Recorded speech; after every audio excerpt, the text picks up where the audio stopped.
Students, जैसे कि आपका चैप्टर अल्कोहल फिनॉल ईथर चल रहा है, उसी का एक छोटा सा टॉपिक रिएक्शंस ऑफ एनिसोल की अगर हम बात करते हैं तो रिएक्शंस ऑफ एनिसोल बहुत ही आप मतलब मिक्स रिएक्शन दे सकते हैं इसमें कि इम्पोर्टेंट भी है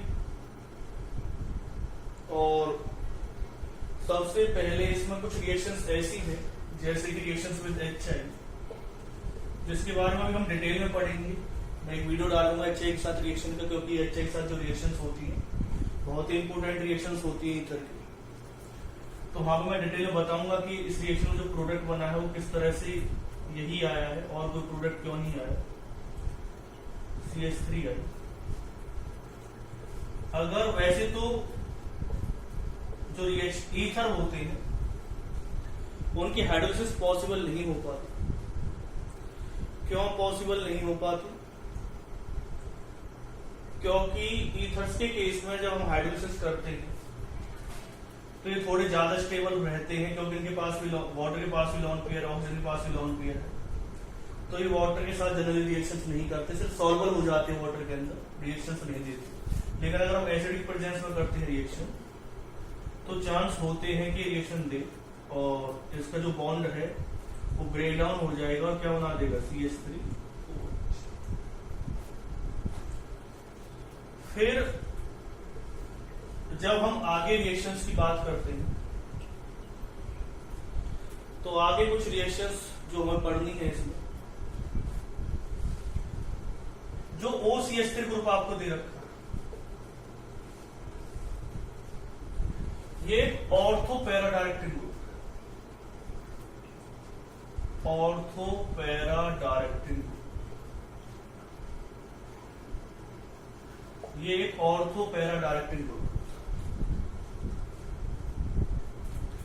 जब एक ऑर्थो पैरा डायरेक्टिंग ग्रुप होगा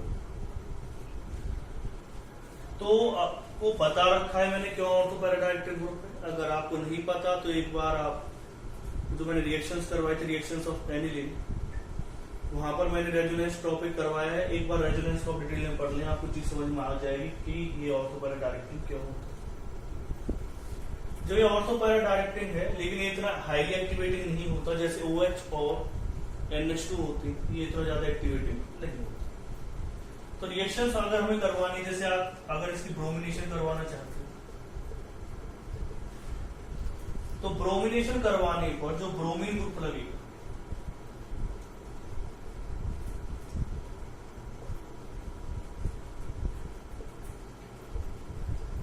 अगर आप इसकी ब्रोमिनेशन रिएक्शन करवाते हैं तो ब्रोमीन दोनों ही जगह लग सकता है, ऑर्थो पोजीशन पे भी लग सकता है, पैरा पे भी।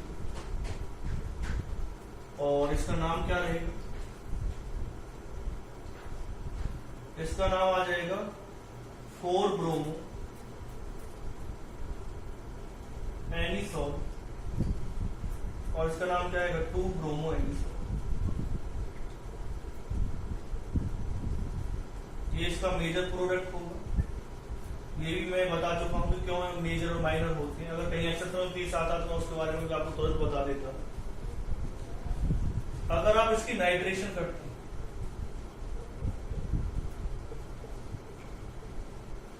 नाइट्रेशन की जाती है HNO3, कंसंट्रेटेड HNO3 और H2SO4 की प्रेजेंस में।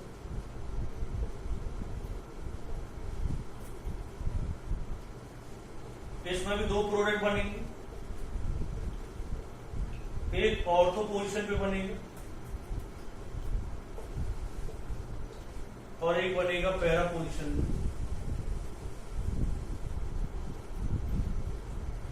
ऑर्थो वाला माइनर प्रोडक्ट होगा, पैरा वाला मेजर प्रोडक्ट होगा। आपके ये जो टास्क, इसका नाम क्या ले सकते हो आप, 4 नाइट्रो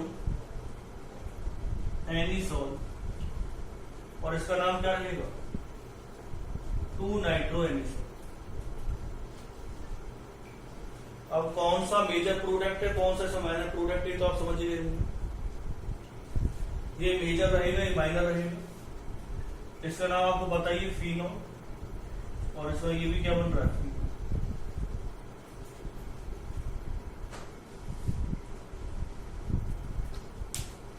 कुछ और रिएक्शंस हैं इसकी।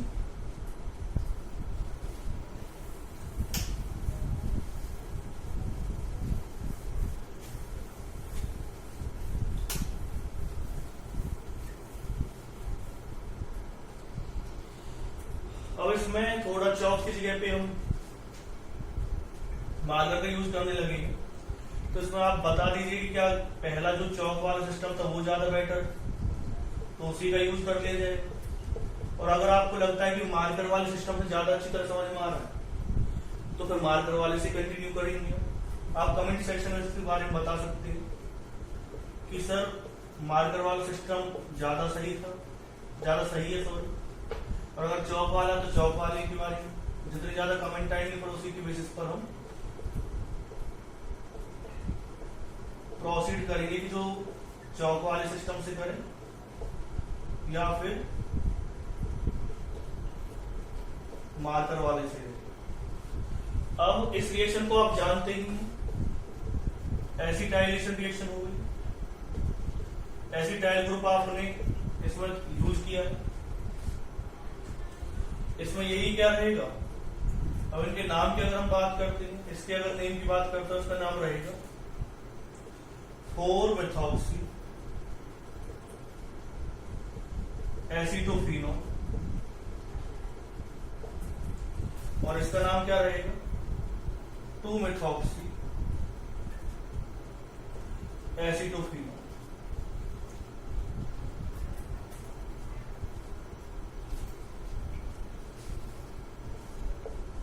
जब हम इसकी रिएक्शन करवाते हैं कंसंट्रेटेड सल्फ्यूरिक एसिड के साथ, तो ये बना देगा OH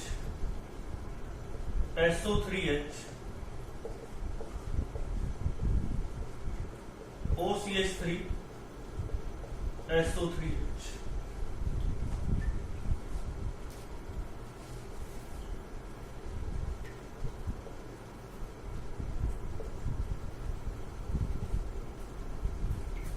इसका नाम आएगा 4-मेथॉक्सी सल्फोनिक एसिड और 2-मेथॉक्सी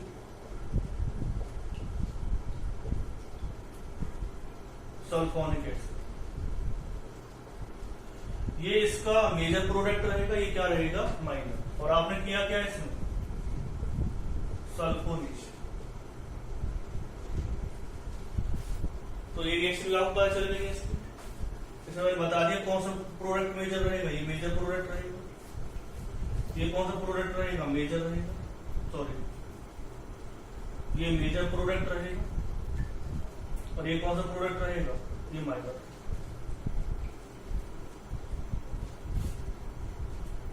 अगर हम नेक्स्ट पॉइंट की बात करते हैं,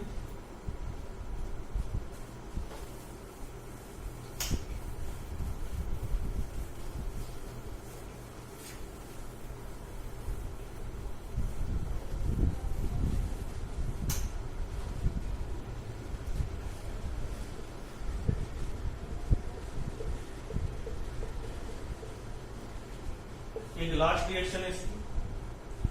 अगर हम इसकी रिएक्शन करवा देते हैं किसके साथ C6H5COCl पायरिडीन, इस रिएक्शन का नाम होता है बेंजोइलेशन रिएक्शन। क्या बना देगा OCH3 COC6H5, दूसरा क्या है OCH3 COC6H5। इसका नाम रहेगा 4-मेथॉक्सी बेंजोफिनोल, इसका नाम रहेगा 2-मेथॉक्सी बेंजोफिनोल।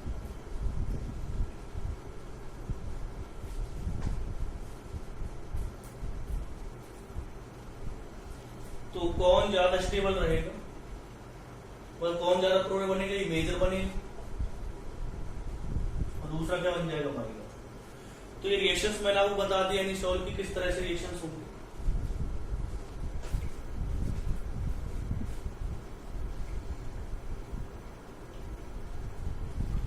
रिएक्शंस ऑफ एनी सॉल्ट मैंने आपको ज्यादातर बता दी है किस तरह से रिएक्शंस होंगे।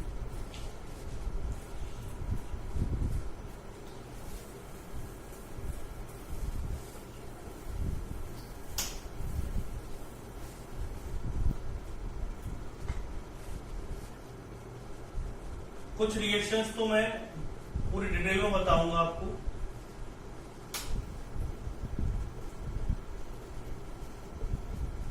लेकिन कुछ रिएक्शन ज्यादा डिटेल में बताने की जरूरत नहीं है, वही रिएक्शन मैं आपको बता रहा हूं। अब डिटेल वाली रिएक्शन है HI के साथ रिएक्शन और हाइड्रोलिसिस ऑफ ईथर। बाकी कुछ सिंपल से रिएक्शंस हैं जो कभी कभी पूछ ली जाती है, जैसे स्मॉल CH3OCH3। अगर आप इसकी PCl5 के साथ रिएक्शन करते हैं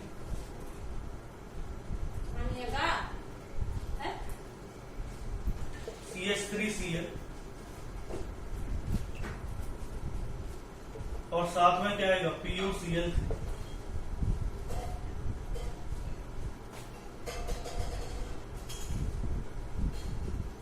तो मोल बन जाएंगे। अगर आप CH3OCH3 और इसकी रिएक्शन करवाते हैं किसके साथ मिल करके, CH3OCH3 की रिएक्शन करवाते हैं आप किसके साथ,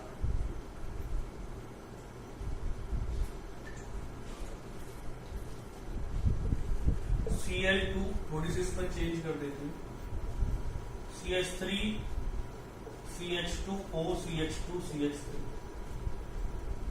अगर लिमिटेड अमाउंट में आप लेते हैं तो ये बनाएगा CH3CHCl OCHCl CH3। लेकिन अगर आप इसमें क्या लेंगे,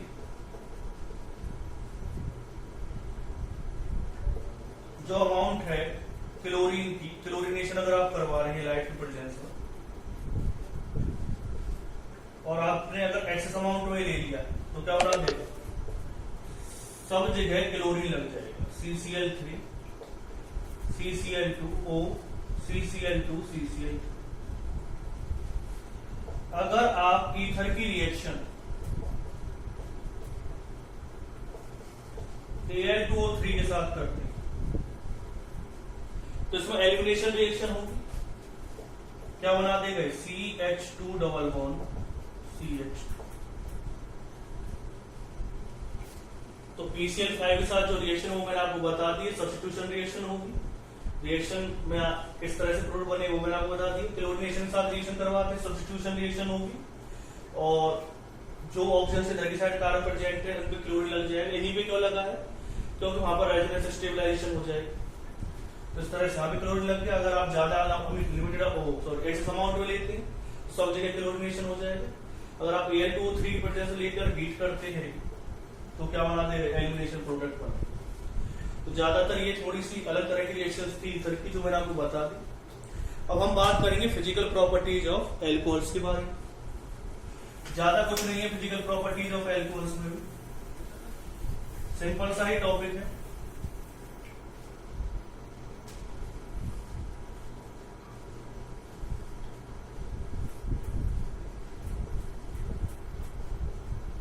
फिजिकल प्रॉपर्टीज ऑफ एल्कोहल्स की अगर हम बात करते हैं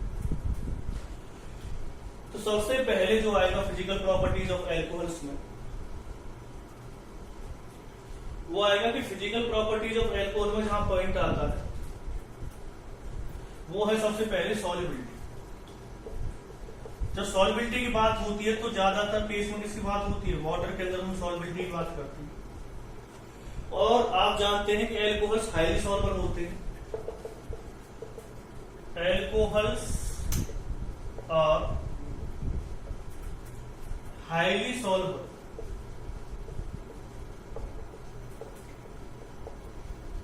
in water due to the hydrogen bond. क्योंकि एल्कोहल्स वाटर के साथ क्या बना लेते हैं, हाइड्रोजन बॉन्डिंग बना लेते हैं। अगर हम कंपेयर करने लगे कि भाई एल्केन्स और एल्कोहल्स में से कौन ज्यादा वाटर में सॉल्युबल होगा तो एल्केन्स कम सॉल्युबल होंगे, क्योंकि एल्कोहल्स ज्यादा सॉल्युबल होंगे, एल्केन्स कम सॉल्युबल होंगे। एल्केन्स क्यों कम सॉल्युबल होंगे, क्योंकि ना तो हाइड्रोजन बॉन्डिंग बना पाते हैं और उनका नेचर कैसा होता है, उनका जो नेचर है वो होता है नॉन पोलर। एल्कोहल्स का नेचर कैसा होता है? पोलर नेचर होता है। अब ये पोलर नेचर का चक्कर क्या है वो मैं बता देता हूँ। ROH बॉन्ड आपको दे रखा है। अगर हम बात करते हैं ऑक्सीजन की इलेक्ट्रोनेगेटिविटी हाइड्रोजन से क्या होती है? ज्यादा। तो इसके ऊपर कैसे चार्ज आ जाता है? Partially negative. और हाइड्रोजन पे कैसा आ जाता है? Partially positive. और अगर आपको इलेक्ट्रोनेगेटिविटी के बारे में नहीं पता तो एक बार आप पढ़ लें पहले इलेक्ट्रोनेगेटिविटी मतलब क्या होता है? दूसरे के इलेक्ट्रॉन को अट्रैक्ट करने की टेंडेंसी। तो सिर्फ पार्शियल नेगेटिव आएगा, फिर कैसा चार्ज आएगा? Partial positive. जो ये पार्शियली पॉजिटिव और नेगेटिव चार्ज आया है इसी की वजह से इस पर पोलर नेचर जनरेट हुआ है। पोल्स बन गए हैं, पॉजिटिव और नेगेटिव पोल्स। लेकिन अगर हम एल्केन की बात करते हैं तो एल्केन्स में ऐसे पोल्स जनरेट नहीं होता क्योंकि कार्बन कार्बन की इलेक्ट्रोनेगेटिविटी क्या होती है? सेम। तो वो पोल्स जनरेट नहीं करते। तो इलेक्ट्रोनेगेटिविटी सेम होने की वजह से इनका नेचर कैसा होता है? Non polar. इसका नेचर कैसा होता है? पोलर। ज्यादातर हमने देखा है कि नॉन पोलर में सॉल्वर होते हैं, यानी जो ज्यादातर एल्केन्स है वो ऑयल के साथ सॉल्वर होंगे, ना कि वाटर के साथ। लेकिन अगर हम एल्कोहल्स की बात करते हैं तो एल्कोहल्स वाटर के अंदर सॉल्वर होते हैं क्योंकि वाटर का नेचर भी पोलर होता है और एल्कोहल्स का नेचर भी कैसा होता है? पोलर होता है। सॉल्वेबिलिटी के बाद अगर हम बात करें नेक्स्ट पॉइंट,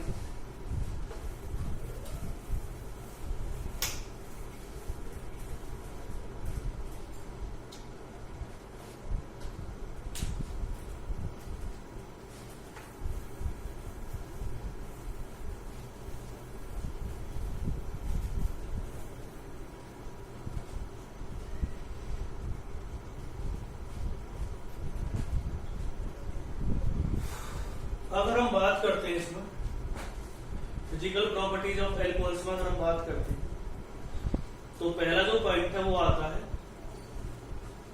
सॉल्युबिलिटी। दूसरा पॉइंट क्या आएगा? Boiling point. तो एल्कोहल्स का जो बॉइलिंग पॉइंट है वो भी क्या होता है? हाई होता है। बॉइलिंग पॉइंट हाई क्यों होगा? इसका रीजन क्या आएगा? Alcohols have high boiling point. इनका बॉइलिंग पॉइंट क्या होता है? हाई होता है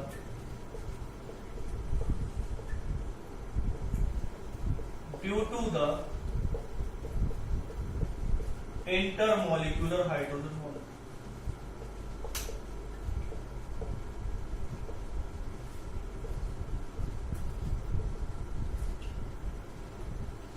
क्योंकि एक ऐसी हाइड्रोजन बॉन्डिंग बनाते, इंटरमॉलिक्यूलर हाइड्रोजन बॉन्डिंग बनाते जिसकी वजह से इनका जो बॉइलिंग पॉइंट है वो क्या होता है? हाई होता है। आपको पहले बता चुका हूं कि बॉइलिंग पॉइंट के लिए दो मतलब इंटरमॉलिक्यूलर या कोई भी हाइड्रोजन बॉन्डिंग उसके लिए कुछ कंडीशन चाहिए होती है। एक तो इलेक्ट्रोनेगेटिव एटम चाहिए होता है फ्लोरीन, ऑक्सीजन या नाइट्रोजन में से, और एक क्या चाहिए होता है? हाइड्रोजन। अगर आपको इंटरमॉलिक्यूलर हाइड्रोजन बॉन्डिंग ही बनानी है तो यहाँ पर एक चीज आपको याद रखनी पड़ेगी। वो चीज क्या है कि अगर कोई कंपाउंड आपको दे रखा है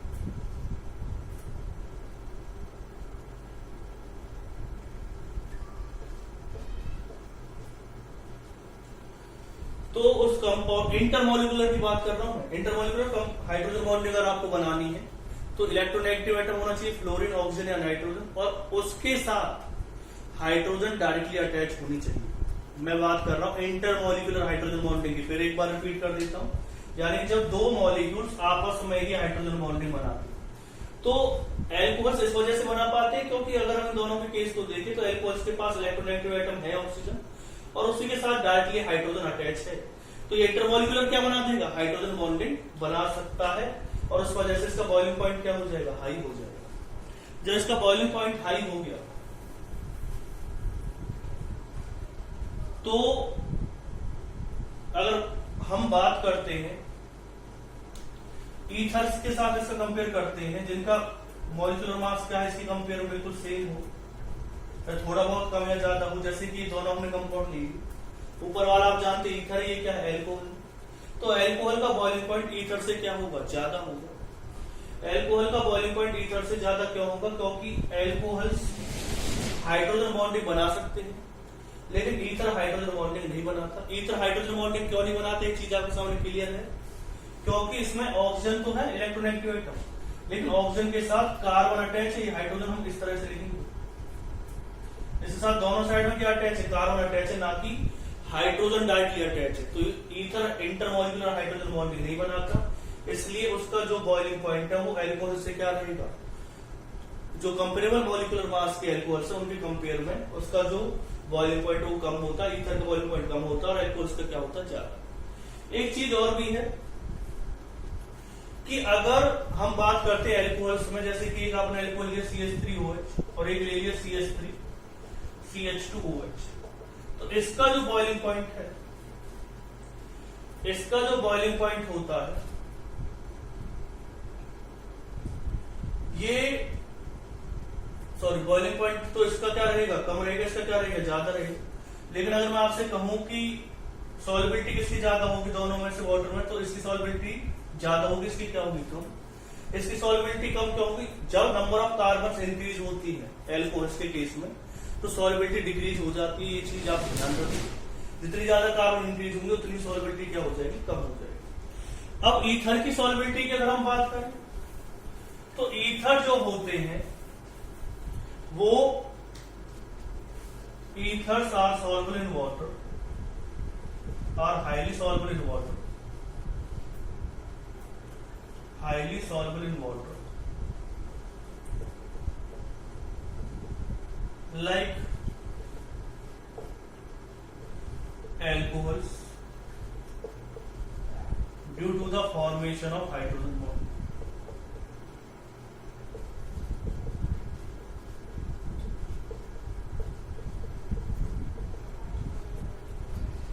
अब यहाँ पे आप उससे क्वेश्चन पूछ सकते हैं कि सर इसमें आपने क्या बताने की कोशिश की, इसमें हाइड्रोजन बॉन्डिंग कैसे बन जाएगा। थोड़ी देर पहले तो आप बता रहे थे कि इधर हाइड्रोजन बॉन्डिंग नहीं बनाता। तो एक चीज समझना, मैंने कहा था इंटरमॉलिक्यूलर हाइड्रोजन बॉन्डिंग ईथर्स नहीं बनाते, लेकिन एल्कोहल्स इंटरमॉलिक्यूलर हाइड्रोजन बॉन्डिंग बनाते हैं। लेकिन ईथर्स की मैंने कहा कि हाइड्रोजन बॉन्डिंग बनाते नहीं, हाइड्रोजन जो बॉन्डिंग है वो इंटरमॉलिक्यूलर नहीं बनाते, यानी आपस में नहीं बनाते। लेकिन अगर कोई कंपाउंड इस तरह से आप उनको मिल जाए, यहां पर एक इलेक्ट्रोनेगेटिव एटम है और यहां पर क्या दिया हुआ है आपको, वाटर एग्जाम्पल फॉर्म में दे रखा है,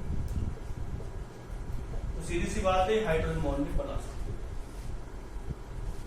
तो एल्कोहल्स तो हाइड्रोजन बॉन्डिंग बनाते ही हैं वाटर के साथ, ईथर भी बना सकते हैं क्योंकि वहां पर एक इलेक्ट्रोनेगेटिव एटम हाइड्रोजन के साथ हाइड्रोजन बॉन्डिंग बना सकता है। इसलिए ईथर्स ही वाटर के अंदर क्या होते हैं, सॉल्युबल।